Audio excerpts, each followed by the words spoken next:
ये औरत एक प्राचीन मम्मी है जो पिछले 5000 सालों से जिंदा है। इसे भारी जंजीरों से कसकर बांध कर रखा गया है ताकि ये कभी भाग न सके। इसके हाथों और गर्दन में लगी सिरिंजेस हर मिनट इसके शरीर में मर्क्यूरी डालती रहती हैं ताकि इसकी ताकत दबाई जा सके। कहा जाता है कि मर्क्यूरी में शैतानी ताकतों को कमजोर करने की शक्ति होती है, क्योंकि अगर ये औरत आजाद हो गई तो ये भयानक रेत के तूफान खड़े कर सकती है और सिर्फ उंगलियों की एक छुटकी से पूरी दुनिया को तबाह कर सकती है। इस रहस्यमयी औरत का नाम प्रिंसेस अहमनेत है। 11वीं सदी में एक क्रूसेडर नाइट को इंग्लैंड में दफनाया गया था। उसके साथ उसकी कब्र में एक रहस्यमयी लाल पत्थर भी रखा गया था। आज के समय में जब मजदूर एक नया अंडरग्राउंड ट्रांजिट सिस्टम बना रहे होते हैं, तब उन्हें एक प्राचीन कब्रिस्तान मिलता है जिसमें कई क्रूसेडर नाइट्स दफन होते हैं। कुछ ही देर बाद डॉक्टर हेनरी जेकिल वहाँ पहुँचता है। वो एक ऐसा आदमी है जिसे सुपर नेचुरल चीजों का जुनून है। आते ही वो पूरी एक्सकेवेशन अपने कंट्रोल में ले लेता है। वहाँ उसे एहसास होता है कि ये वही चीज है जिसकी तलाश वो कई सालों से कर रहा था, प्रिंसेस अहमनेत का खोया हुआ रहस्य। प्रिंसेस अहमनेत प्राचीन इजिप्ट के एक शक्तिशाली फिरौन की बेटी थी। वो बेहद खूबसूरत थी, लेकिन उतनी ही चालाक और खतरनाक भी। जो भी उसके रास्ते में आता वो उसे बख्शती नहीं थी। उस समय वो अपने पिता की इकलौती वारिस थी, इसलिए पूरा राज्य उसी के हाथों में जाने वाला था और लोग उसे देवी की तरह पूजते थे। लेकिन सिंहासन मिलने से पहले ही फिरौन के यहाँ एक बेटा पैदा हो जाता है, जिससे राजगद्दी का वारिस बदल जाता है। इस बात से अहमनेत खुद को अपने ही परिवार से धोखा खाया हुआ महसूस करती है। बदला लेने के लिए वो सेथ यानी मौत के देवता से एक खतरनाक समझौता कर लेती है। अपनी आत्मा के बदले सेथ उसे बेशुमार शक्तियां देता है, लेकिन बदले में अहमनेत को सेथ को एक इंसानी शरीर के जरिए दोबारा दुनिया में लाना होता है। अपने गुस्से में अंधी होकर वो न सिर्फ अपने पिता को मार देती है, बल्कि अपने छोटे भाई पर भी दया नहीं करती। लेकिन इससे पहले कि वो अपना वादा पूरा कर पाती, इजिप्ट के पुजारी उसे पकड़ लेते हैं और जिंदा ही मम्मी बनाकर सजा देते हैं। अहमनेत को जिंदा मम्मी बना दिया जाता है। इसके बाद पुजारी उसे इजिप्ट से बहुत दूर दफना देते हैं ताकि वो कभी वापस न आ सके। आज के इराक में यूएस आर्मी सार्जेंट निक मॉर्टन और उसका साथी क्रिस उस जगह की तलाश में जाते हैं जहां अहमनेत को दफनाया गया था। क्योंकि डॉक्टर हेनरी जेकिल ने ही उन्हें इस मिशन के लिए चोरी छिपे पैसे दिए होते हैं, इसलिए उन्हें ध्यान रखना होता है कि उनके ऑपरेशन का पता किसी और को ना चले। लेकिन वहां पहुंचते ही उन्हें पता चलता है कि पूरा इलाका हथियारबंद बागियों से भरा पड़ा है। हालात इतने खतरनाक हो जाते हैं कि क्रिस डरकर वापस लौटना चाहता है, लेकिन निक उसे मिशन पूरा होने तक रुकने के लिए मना लेता है। कुछ ही देर बाद दोनों बागियों के साथ भयंकर गोलीबारी में फंस जाते हैं। मजबूर होकर उन्हें एयर स्ट्राइक बुलानी पड़ती है ताकि दुश्मन पीछे हट जाए। एयर स्ट्राइक के जोरदार धमाकों से वहां की जमीन धंस जाती है और गलती से अहमनेत की प्राचीन कब्र सामने आ जाती है। इसी दौरान निक लगभग उस विशाल गड्ढे में गिरने वाला होता है जो धमाकों की वजह से बना था। कुछ घंटों बाद कर्नल ग्रीनवे वहां पहुंचता है। आते ही उसे निक और क्रिस पर शक हो जाता है कि वो अपने सैनिक होने का फायदा उठाकर गैर कानूनी काम कर रहे हैं और प्राचीन कीमती चीजें चुराकर ब्लैक मार्केट में बेचते हैं। निक और क्रिस तुरंत उन आरोपों से इनकार कर देते हैं। वो कहते हैं कि वो वहां सिर्फ इसलिए आए थे क्योंकि उन्हें लगा था कि पास के गांव में बागियों ने कुछ लोगों को बंधक बना रखा है। उसी समय आर्मी आर्कियोलॉजिस्ट जेनी हॉल्सी वहां पहुंचती है और सबके सामने आते ही निक को जोरदार थप्पड़ मार देती है। गुस्से में वो कहती है कि कुछ रात पहले शहर में वो उसके साथ थी, लेकिन बाद में निक ने उसका एक जरूरी नक्शा चुरा लिया। हालांकि निक इस बात से साफ इनकार करता है। कुछ देर बाद जेनी की नजर जमीन में बने उस विशाल गड्ढे पर पड़ती है। वो हैरान हो जाती है जब उसे पता चलता है कि उस मकबरे का डिजाइन इजिप्शियन स्टाइल का है, जबकि वो लोग पर्शियन इलाके में खड़े हैं। उसके लिए ये बात बिल्कुल समझ से बाहर थी। जेनी ग्रीनवे को बताती है कि उसका काम ऐसे कीमती आर्टिफैक्ट्स को सुरक्षित करना है जिनकी कीमत अरबों डॉलर हो सकती है, इसलिए वो खुद नीचे जाकर जांच करना चाहती है कि आखिर वहां छिपा क्या है। इस वजह से ग्रीनवे निक और क्रिस को जेनी के साथ नीचे जाने का आदेश देता है, लेकिन वो सख्त चेतावनी भी देता है कि उन्हें वहां 2 घंटे से ज्यादा नहीं रुकना है। कुछ ही देर बाद तीनों उस प्राचीन मकबरे के अंदर पहुंच जाते हैं। जैसे ही वो नीचे वाले चेंबर में पहुंचते हैं, निक देखता है कि गुफा की छत से लगातार मरकरी टपक रही है। जेनी बताती है कि प्राचीन इजिप्शियन मान्यताओं के अनुसार मरकरी का इस्तेमाल बुरी आत्माओं को दूर रखने और कमजोर करने के लिए किया जाता था। शायद इसी वजह से इस जगह को ऐसे बनाया गया था। वो लोग मरकरी के बहाव का पीछा करते हुए दूसरे चेंबर तक पहुंचते हैं। वहां जेनी पूरे इलाके की जांच करने लगती है, जबकि क्रिस चुपके से वहां बिखरे पड़े कंकालों से सोने के गहने चुराने लगता है। जेनी नोटिस करती है कि वहां मौजूद सारी मूर्तियां मर्क्यूरी लेक की तरफ मुड़ी हुई हैं। मामला तब और अजीब लगने लगता है जब उसे एहसास होता है कि वहां ऐसी कोई तैयारी नहीं है जो आमतौर तौर पर मृतकों को अगले जीवन तक पहुंचाने के लिए की जाती थी। तभी जेनी को अचानक समझ आता है कि ये कोई साधारण मकबरा नहीं बल्कि एक प्राचीन जेल है। वो बताती है कि मर्क्यूरी लेक से जुड़ी जंजीरों का मकसद किसी को अंदर खींचना नहीं था बल्कि ये सुनिश्चित करना था कि जो भी वहाँ कैद हो वो कभी भाग न सके। तभी ग्रीनवे उनसे संपर्क करता है और चेतावनी देता है कि बागियों का एक बड़ा ग्रुप तेजी से उनकी तरफ बढ़ रहा है। वो कहता है कि उन्हें तुरंत वहाँ से निकलना होगा, लेकिन जेनी वहाँ से जाने से मना कर देती है। वो कहती है कि जब तक उसे ये पता नहीं चल जाता कि मर्क्यूरी के नीचे आखिर छिपा क्या है तब तक वो नहीं जाएगी। इसी बात पर क्रिस और जेनी के बीच बहस शुरू हो जाती है। इसी हंगामे के दौरान निक की नजर एक रस्सी पर पड़ती है जो ऐसा लग रहा था जैसे वो पानी के नीचे किसी भारी चीज को पकड़े हुए हो। बिना देर किए निक उस पर गोली चला देता है। कुछ ही सेकंड बाद मर्क्यूरी लेक के अंदर से धीरे धीरे एक प्राचीन ताबूत ऊपर उठने लगता है। उसी समय गुफा के हर कोने से अनगिनत मकड़ियां बाहर निकल आती हैं। उनमें से एक मकड़ी क्रिस को काट लेती है जिससे वो घबरा जाता है और डर के मारे हर दिशा में अंधाधुंध गोलियां चलाने लगता है। निक जल्दी से उसे शांत करने की कोशिश करता है और कहता है कि ये मकड़ियां जहरीली नहीं हैं, इसलिए घबराने की जरूरत नहीं है। इसके बाद निक उस ताबूत को घूरने लगता है और अचानक उसे एक अजीब विजन दिखाई देता है जिसमें प्रिंसेस अहमानेत खुद उसके सामने आती है। वो उससे कहती है कि क्योंकि उसने उसे कैद से आजाद किया है इसलिए अब वही चुना हुआ इंसान है। कुछ पलों बाद जेनी उसे झंझोड़कर हकीकत में वापस लाती है और कहती है कि उन्हें ताबूत को बाहर ले जाना होगा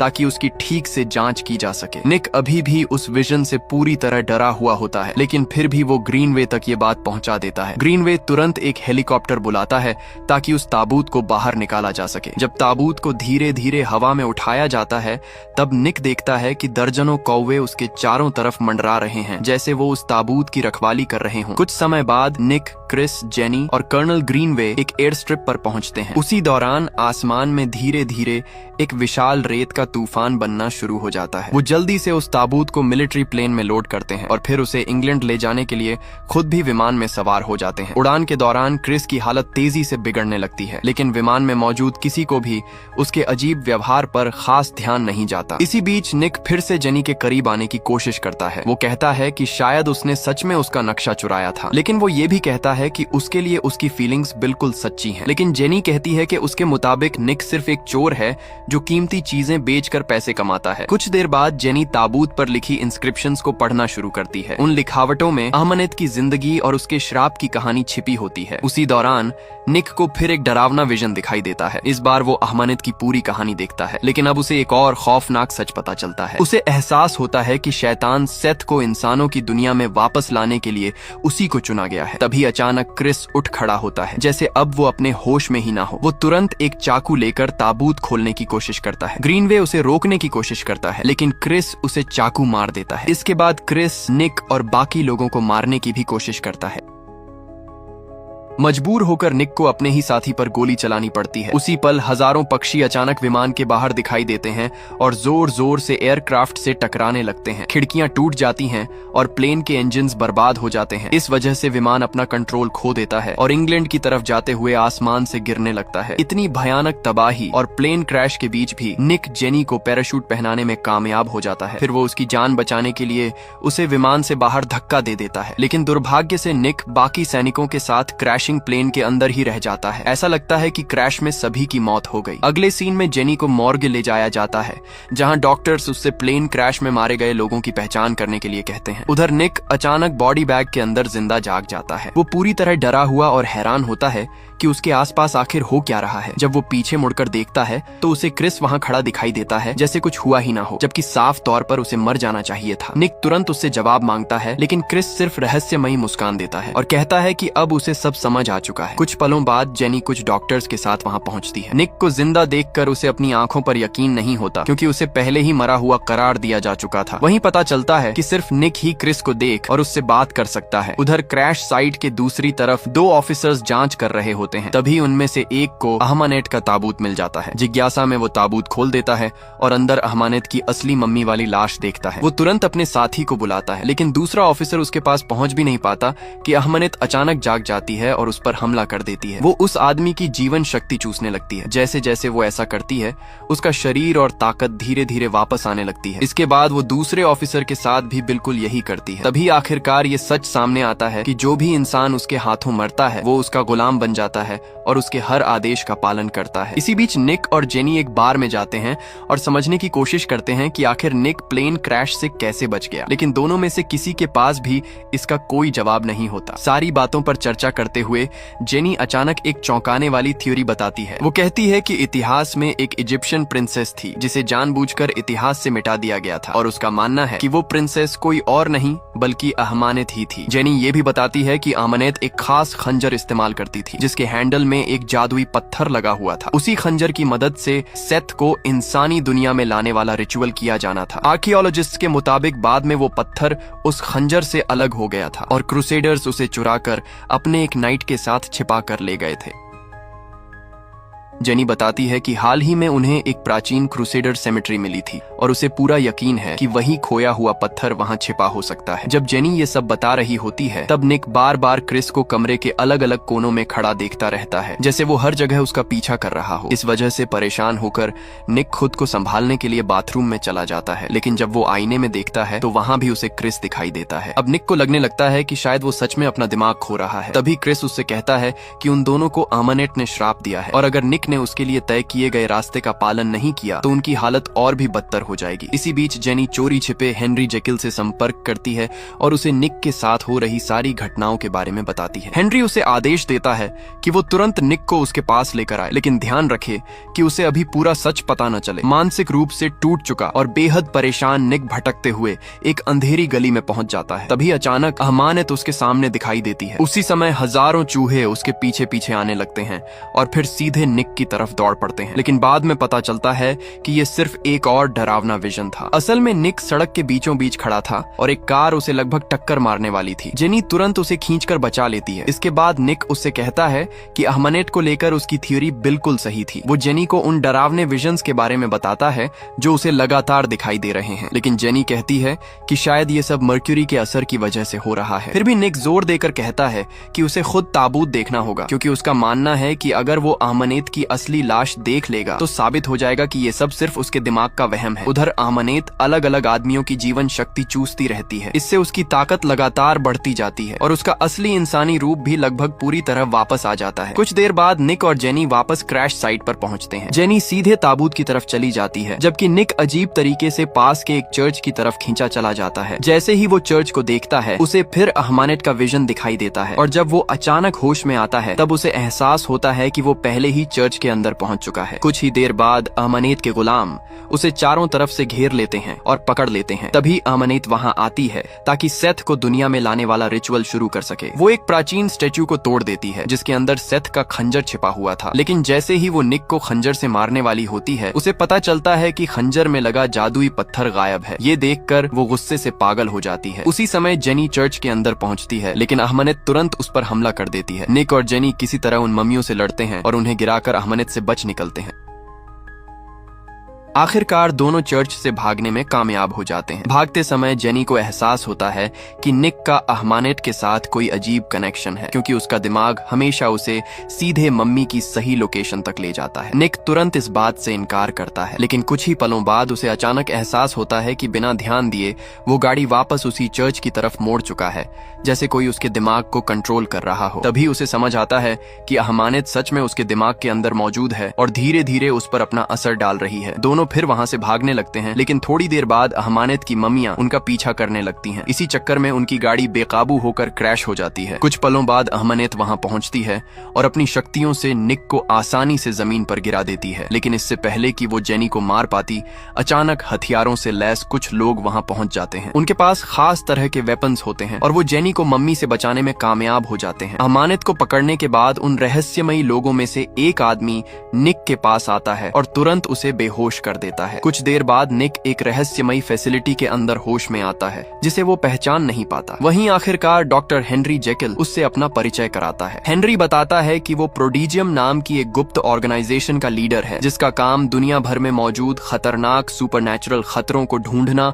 और खत्म करना है। फिर ये भी पता चलता है कि हेनरी खुद भी एक शैतानी बीमारी से संक्रमित है जो धीरे धीरे उस पर कब्जा कर लेती है। इसी वजह से वो खुद को लगातार एक खास सीरम इंजेक्ट करता रहता है ताकि उसका शैतानी बदलाव रुक सके। इसके अलावा हेनरी ये भी बताता है कि जेनी काफी समय से प्रोडिजियम के लिए काम कर रही है और शुरू से ही अमानत के मामले पर नजर रख रही थी। इसके बाद हेनरी निक को दिखाता है कि उन्होंने अमानत को सही सलामत पकड़ लिया है और अब वो अपनी शक्तियों का इस्तेमाल नहीं कर सकती क्योंकि उसकी नसों में सीधे मर्क्यूरी इंजेक्ट की जा रही है। हेनरी समझाता है कि धीरे धीरे अमानत के शरीर में मौजूद मर्क्यूरी जम जाएगी और आखिरकार उसे पूरी तरह मार डालेगी। कुछ देर बाद अमानत फिर निक से बात करती है। वो कहती है कि जैसे ही सेथ पूरी तरह उसके शरीर पर कब्जा कर लेगा, निक अमर हो जाएगा और उसके पास जिंदगी और मौत दोनों पर शक्ति होगी। वो ये भी कहती है कि निक राजा बनेगा और वो खुद रानी बनेगी और दोनों मिलकर पूरी दुनिया पर राज करेंगे। कुछ ही पलों बाद मर्क्यूरी के असर से अमानत का शरीर जलने लगता है। हालांकि निक जानता है कि वो कितनी खतरनाक है, फिर भी वो हेनरी से विनती करता है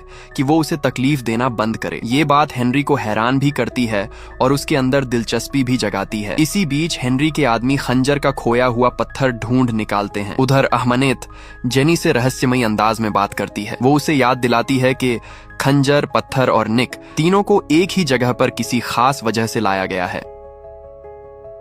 फिर वो जेनी से पूछती है कि आखिर उसे क्या लगता है हेनरी का असली इरादा क्या है। तभी अचानक जेनी को हेनरी की असली योजना समझ आ जाती है। हेनरी चाहता था कि सेथ निक के शरीर पर कब्जा कर ले ताकि मौत के देवता को एक असली इंसानी शरीर मिल सके और जैसे ही सेथ इंसानी रूप में आए वो उसे हमेशा के लिए मार सके। जेनी तुरंत हेनरी से इस योजना को लेकर सवाल करती है, लेकिन हेनरी कहता है कि चाहे वो कुछ भी कर लें, अमानत के श्राप की वजह से निक की मौत आखिरकार तय है। ये सुनकर गुस्से में निक हेनरी का सीरम छीन लेता है और कहता है कि जब तक वो कोई दूसरा रास्ता नहीं ढूंढेगा उसे सीरम वापस नहीं मिलेगा। लेकिन अब बहुत देर हो चुकी थी। सीरम ना मिलने की वजह से हेनरी पूरी तरह अपने डरावने मॉन्स्टर रूप मिस्टर हाइड में बदल जाता है। जैसे ही उस मॉन्स्टर को बंद करने के लिए चेम्बर खुद ब खुद सील होने लगता है, जेनी और एक गार्ड वहां से भाग निकलते हैं, लेकिन निक उसी कमरे में मिस्टर हाइड के साथ फंस जाता है। इसी दौरान अमानत एक टेक्नीशियन को अपने कंट्रोल में ले लेती है और उसकी मदद से अपनी कैद से आजाद हो जाती है। भयानक लड़ाई के बाद निक किसी तरह मिस्टर हाइड को काबू में कर लेता है और उसे दोबारा सीरम इंजेक्ट कर देता है, जिससे वो फिर से सामान्य इंसान बन जाता है। कुछ देर बाद जेनी वहां पहुंचती है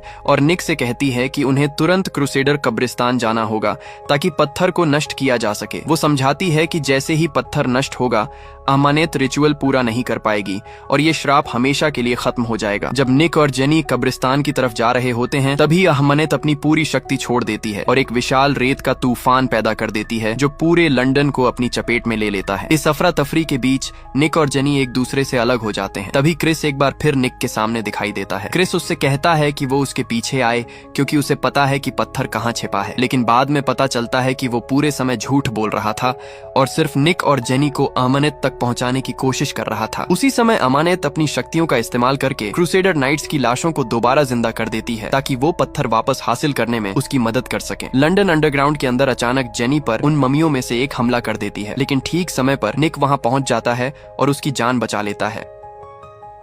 लेकिन तभी उन ममियों में से एक उन्हें दीवार तोड़कर दूसरी तरफ फेंक देती है जहां प्राचीन कब्रिस्तान का पानी से भरा हिस्सा मौजूद होता है। निक एक बार फिर जेनी को दूसरी मम्मी से बचा लेता है, लेकिन इससे पहले कि दोनों वहां से निकल पाते अमानत अचानक आ जाती है और जेनी को पानी के अंदर खींच ले जाती है। निक तुरंत उनके पीछे पानी में कूद जाता है, लेकिन कुछ ही देर में उसकी सांस खत्म होने लगती है और मजबूर होकर उसे वापस ऊपर आना पड़ता है। फिर वो दोबारा पानी के अंदर जाता है। जब वो वापस नीचे पहुंचता है तो दूर उसे जेनी का बेहोश शरीर दिखाई देता है जिसके चारों तरफ कई ममियां खड़ी होती हैं। निक लगभग उसके पास पहुंच जाता है, लेकिन तभी और ज्यादा ममियां उसे रोकने आ जाती हैं। आखिरकार वो किसी तरह उनसे बच निकलता है और तेजी से तैरते हुए जेनी को लेकर सतह तक वापस आ जाता है, लेकिन तब तक बहुत देर हो चुकी होती है। जेनी अब जिंदा नहीं रहती। कुछ पलों बाद अमानत वहां आती है और निक को समझाने की कोशिश करती है। वो उससे कहती है कि जेनी को भूल जाओ और उसकी मोहब्बत को स्वीकार कर लो, लेकिन हर बार जब निक जेनी की बेजान लाश को देखता है उसका गुस्सा अमानत के लिए और बढ़ जाता है। इसीलिए वो तुरंत अमानत पर हमला कर देता है, लेकिन अमानत आसानी से उसे हरा देती है। फिर भी लड़ाई के दौरान निक किसी तरह उससे खंजर छीनने में कामयाब हो जाता है। वो पत्थर को नष्ट करने ही वाला होता है